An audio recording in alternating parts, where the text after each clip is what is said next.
Hello friends, नमस्कार। कैसे हैं आप सब? आज हम बात करेंगे लाइफ जर्नी की। वो जर्नी जो हम जन्म लेने के बाद शुरू करते हैं। ह्यूमन एक सोशल एनिमल है। उसमें पेरेंटिंग की फीलिंग रहती ही है।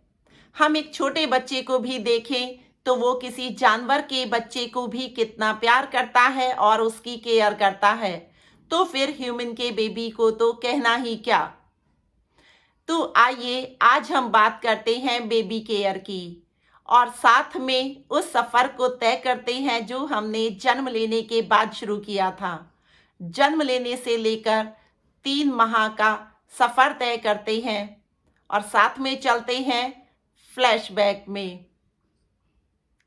जब हम जन्म लेते हैं तो माँ के अम्बिलिकल कॉर्ड का कुछ हिस्सा साथ में रह जाता है।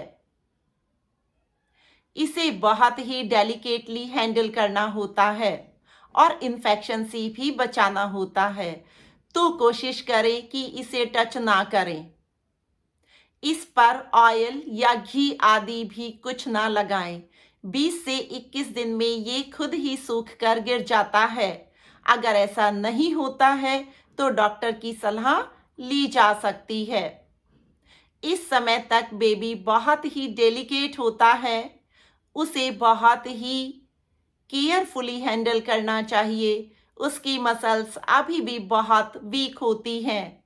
उसकी गर्दन की मांसपेशियां बहुत ही कमज़ोर होती हैं, तो उसे गोद में लेते समय एक हाथ उसकी गर्दन और सर के नीचे होना चाहिए।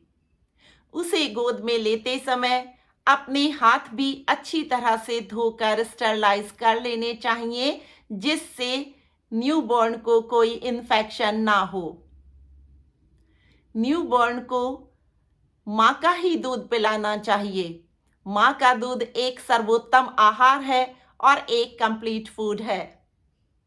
माँ कभी भी बेबी को लेटकर दूध नहीं पिलाए, केवल गोद में लेकर ही दूध पिलाना चाहिए और दूध पिलाते समय बेबी का सर ऊपर की ओर होना चाहिए।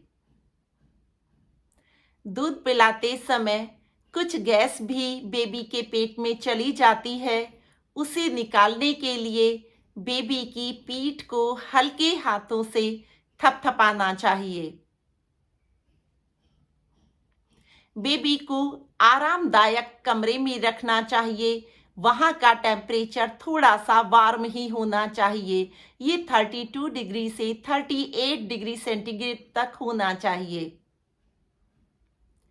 बेबी का बेड बहुत ही सॉफ्ट कपड़े का भी ना हो और बहुत ही हार्ड भी ना हो।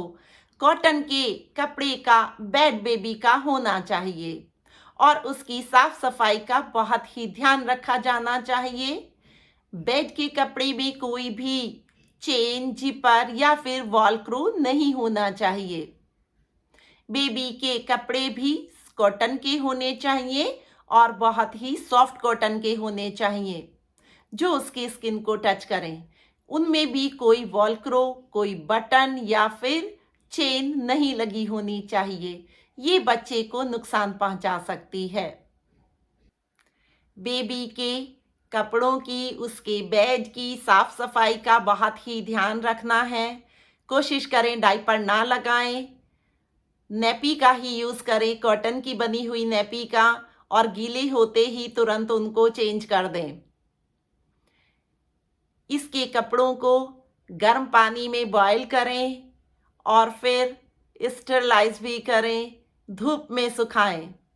बच्चे को उसके नाखून भी नुकसान पहुंचा सकते हैं। शुरू में इन पर कोई कपड़ा या रुमाल बांध कर रखिए और लगभग 1 मंथ का होने के बाद आप उसके नाखून काट सकते हैं, क्योंकि नाखून में गंदगी भर जाती है और बेबी जब अपने हाथ मुंह में डालेगा तो वो इन्फेक्शन कर सकते हैं बेबी को। बेबी अपने हाथ बार बार अपने मुंह में डालने लगता है और पैर भी, तो इसे रोकें, क्योंकि इससे भी बेबी को इन्फेक्शन हो सकता है। बेबी को शुरू में स्पंज बाथ दी जा सकती है, यानी कॉटन के मुलायम कपड़े को गीला करके उसके बदन को पोंछ लें।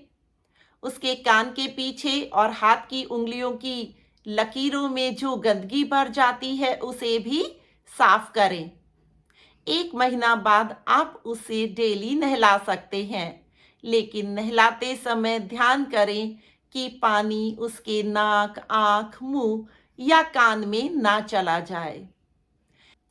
बेबी प्रोडक्ट यूज करते समय बहुत ही ध्यान रखना है कि वो हार्श केमिकल वाले ना हो। बहुत ही माइल्ड प्रोडक्ट्स यूज करने चाहिए और इनके बारे में पूरी जानकारी कर लेनी चाहिए। नहलाने से पहले या नहलाने के बाद आप कोकोनट ऑयल से उसकी मालिश कर सकते हैं, बहुत ही हल्के हाथों से। कभी भी किसी दूसरे से मालिश ना कराएं।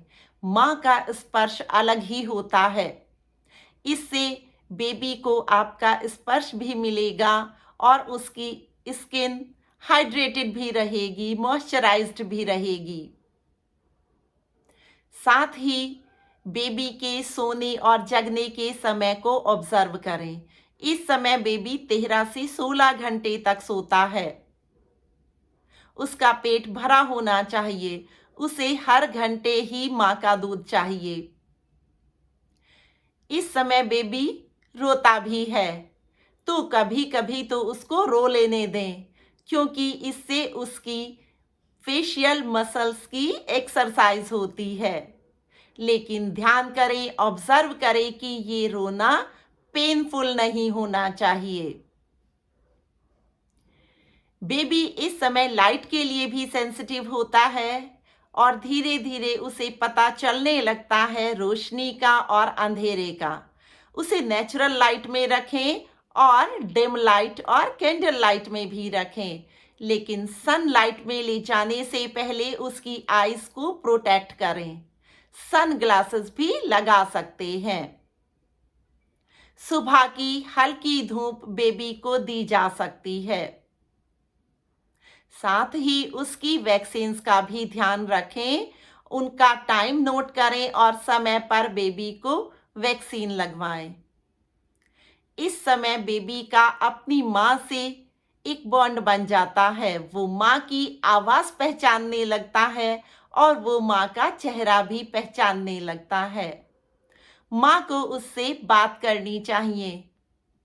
बात करते हुए अलग अलग तरह के फेस बनाने चाहिए और ताली बजानी चाहिए।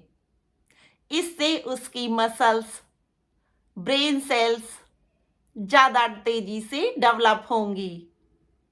वो अपनी नज़रें भी टिकाने लगता है।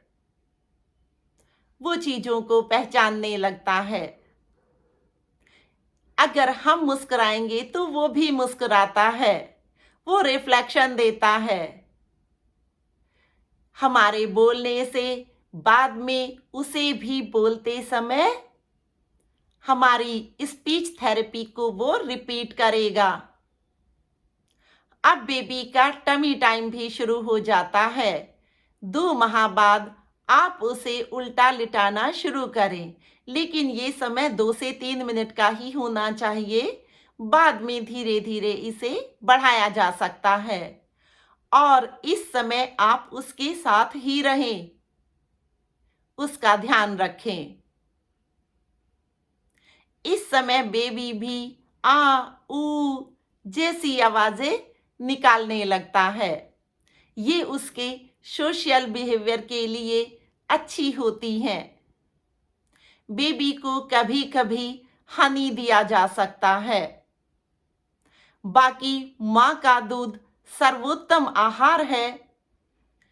इसके साथ किसी भी और चीज की जरूरत नहीं होती है।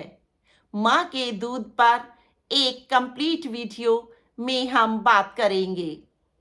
इस समय बेबी का वजन और हाइट दोनों ही बढ़ने लगती हैं।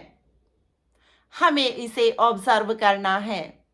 इस समय कोई अनुभवी व्यक्ति साथ में रहे तो अच्छा रहता है।